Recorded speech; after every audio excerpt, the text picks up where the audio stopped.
Hey guys, thanks for stopping in. A viewer named Matt Pike suggested that I try to make a beefy potato burrito, kind of like Taco Bell's selling right now. So let's do this. I've never had one of these, but it just so happens there's a Taco Bell about a mile down the street here, so I went and bought a couple of these last night, just threw them in the fridge. So I just pulled this one out of the microwave and kind of reheated it. So let's unwrap it and see what's in there. Kind of looks like nacho cheese, a lot of nacho cheese, and got some beef there, and these potatoes are hot. I think they might be red potatoes, they're just kind of cubed up there. So basically it's ground beef, cheese, and potatoes mainly. I've never had one of these, so I should probably taste it.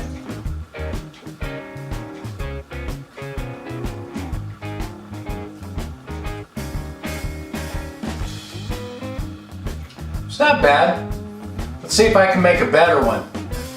I have a couple of thin cut beef chuck steaks here, and I think I'll try using these for meat instead of ground beef. That way I can use my new pressure cooker here. So just going to season these with a little bit of kosher salt and a little bit of Johnny's seasoned pepper.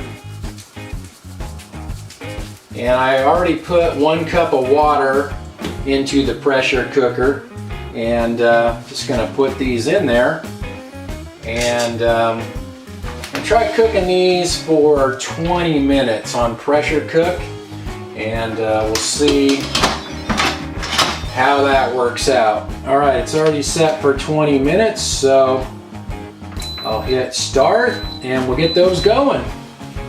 While that meat's cooking, I cut up a few red potatoes into cubes. I'm just going to put just a little bit of olive oil on them. It'll come out of the bottle here.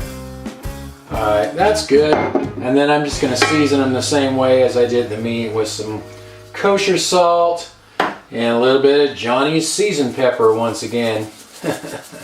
Okay, get this kind of mixed up and we'll get them into the oven. I set my oven to bake at 450 degrees Fahrenheit, and we'll get those potatoes cooking. It's been about half an hour, and I think these potatoes are done. The meat is done cooking and the pressure has released, so let's open this up and see how that looks. It smells really good. I'm curious to see how tender it is and how it turned out here. It looks good. Let's see if it's tender. Oh heck yeah, look, it pulls right apart.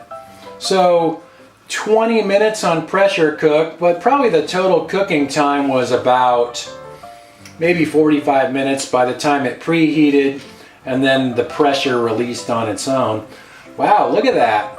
I can just make shredded beef with that. Pretty good.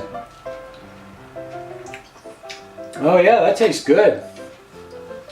Alright, let's build a burrito here. I have a flour tortilla, put some of my meat on there already, and I didn't really use any like Mexican seasonings, so I'm just going to put a little bit of salsa on there. That looks pretty good. And then I'll add some of these potatoes.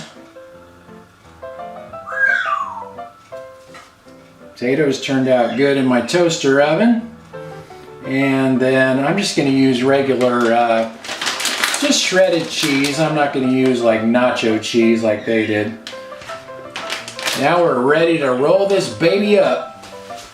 I fold my burritos different than most people, but this way works pretty good for me. They usually don't fall apart. What I do is just fold the bottom up like that. Then I put a little small fold right there on the side, and that kind of locks the flap in place. And then I just bring that across like that, and then bring the other side over like that.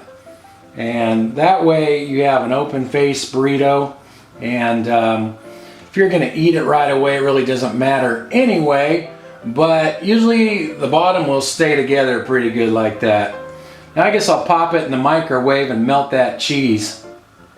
All right, let's see how my beefy potato burrito turned out.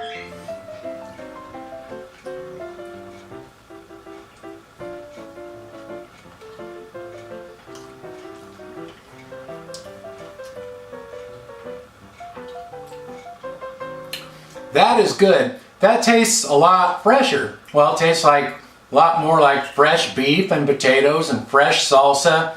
And the one from Taco Bell just tastes greasy. So I'm pretty happy with mine. That turned out good.